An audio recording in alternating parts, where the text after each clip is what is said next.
everyone, so this is the second part to captive breeding versus wild caught. So as I said previously, this list for captive bred is quite long and it's not particularly positive, because why should it be? So captive breeding is in effect, many fish are farmed, many fish are captive bred, maybe in smaller level, whether it's someone's home, or even either as an income or as a hobby. They can farms in massive lakes, so there is the impact, and that's what we really need to think about, because there's an impact of all of these, but captive breeding gets glazed over. So first I'm going to go over environmental. Captive breeding fishes, as we know of agriculture, has a massive environmental impact. Firstly, you've got water abstraction. These fishes need water removed from rivers, reservoirs. Reservoirs have their own massive impact. You might be flooding a large area of land that could house many other native species. You could be draining areas. You're changing the water flow and sort of the ecosystem in the whole area. So this is important, especially areas which might experience droughts. You'll be taking water from where it is quite valuable. You might also be, well, that water has its own issues depending how it's removed. So it comes on to pollution. Aquaculture does have pollution. These fish produce waste. You might be doing, some places I've seen, a facility I saw particularly, they had almost like a river going through the system, and I've heard of a goldfish breeder doing that.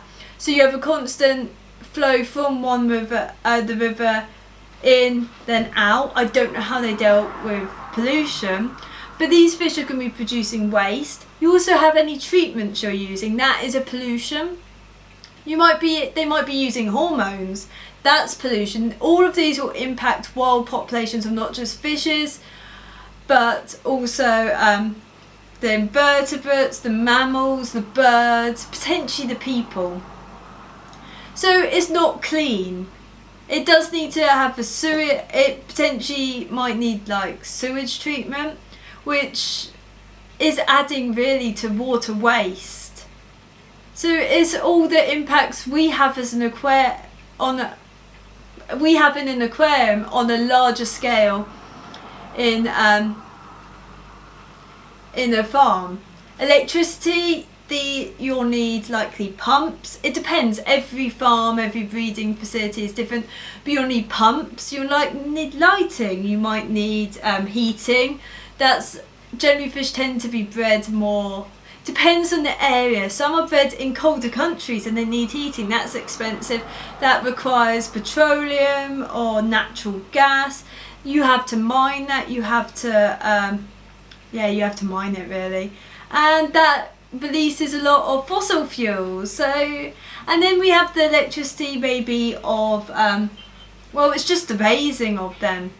Invasive species, not just invasive species but invasive diseases. These populations might not have their waste treated properly, so they could be transporting a disease, and this means also that means that also the disease that might transfer to wild populations, and it really depends how they're treated. As invasive species, many they can be released if they're not housed properly or there's not proper protections, and this can happen by accident even with proper protections, but you're breeding likely sort of non-native species, and should they escape they could colonize in an area and change an ecosystem, destroy populations of native species, or even impact humans. And because they're not going to be native, they might not have as many natural predators or diseases to deal with them and control their populations. And we have seen from farming species escape, or even just having them. Plants a massive issue, ornamental plants escaping. They don't do it like quickly, but sometimes all you need is a cutting to get loo, to be dropped somewhere, and it will start growing. And it really depends what you're keeping, but if you're keeping more economically, you're going to be keeping species that don't need extra electricity in where you are. Also, if they are native, you could be introducing populations that could be hybrids or hybridise with wild populations, crossbreed, and generally if they have a limited maybe genetic variability, this could be an issue. Pest control, I've said about the treatment you're using on the fish. That could be not just formaldehyde, antibiotics, that in the wild is a massive problem.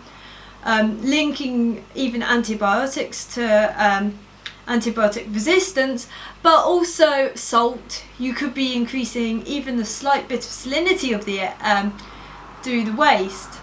Food. This is one of the biggest environmental impacts aquaculture, I think, has, and that's the food has to come from somewhere. So the food might be, well, it's likely to contain fish meal.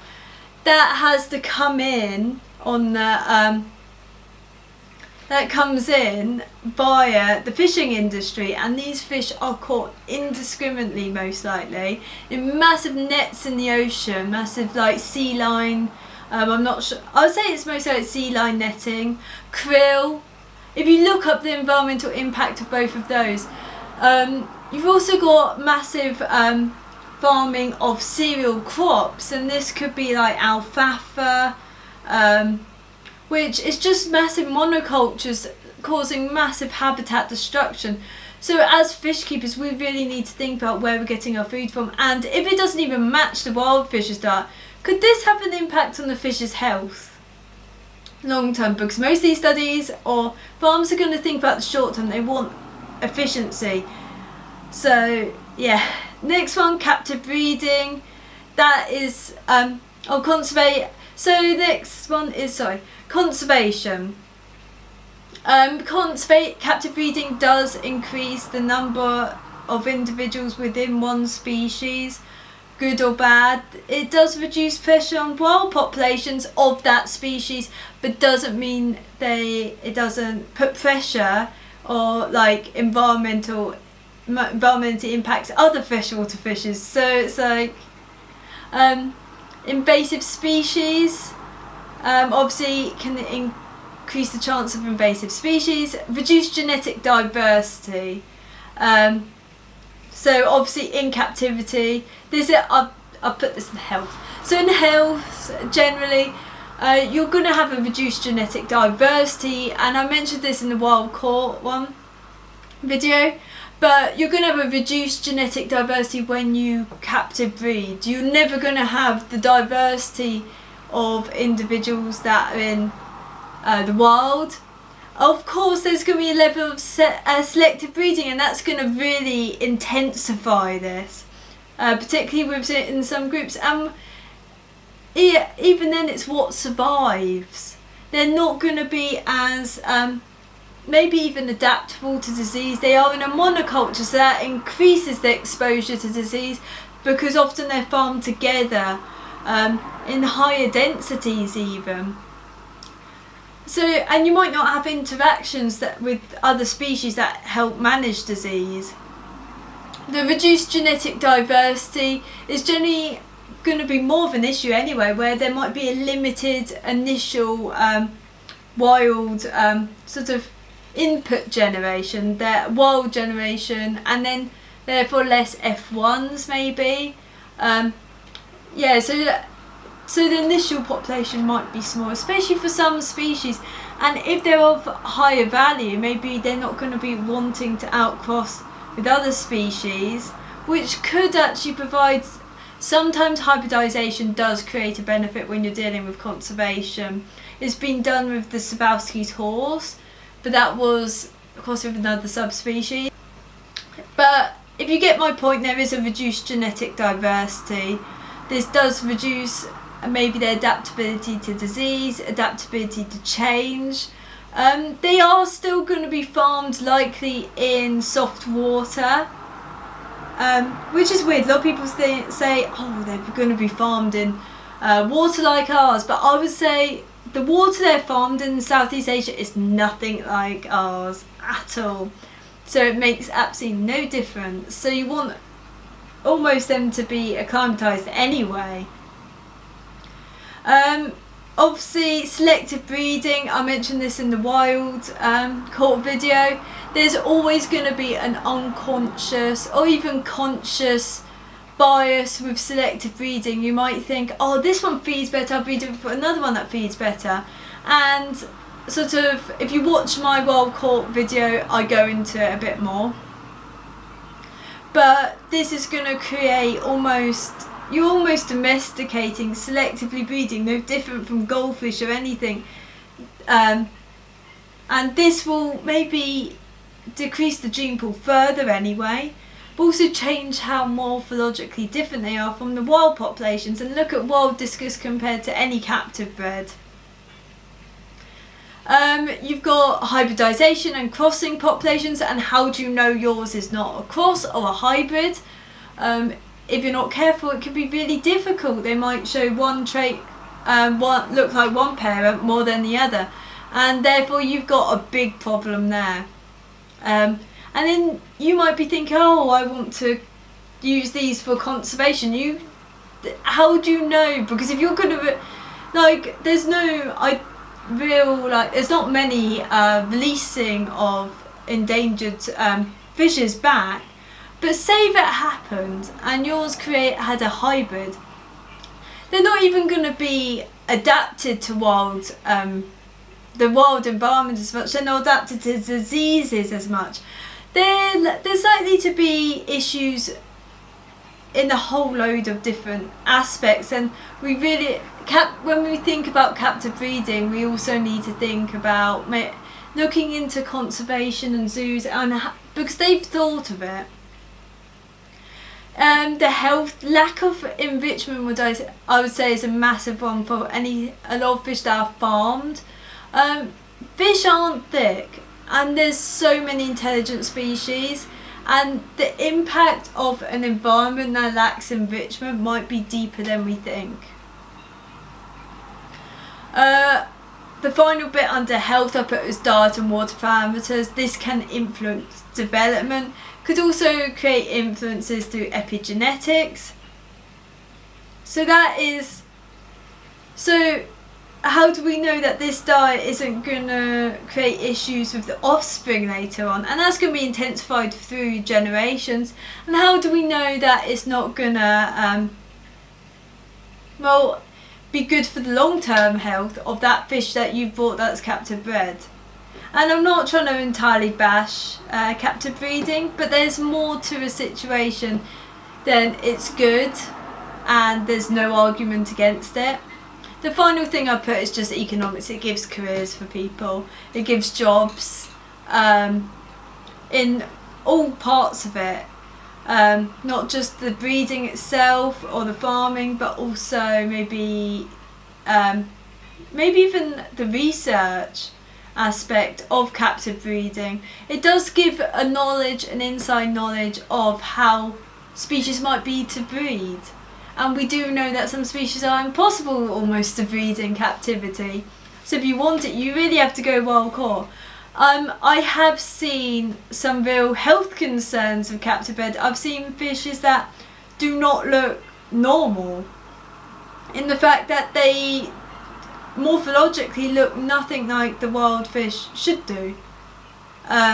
From Popeye, sort of morphologically, hunchbacks not growing that well, maybe different coloration. It could be from multiple aspects of how they're being captive bred, and obviously work can be done on that.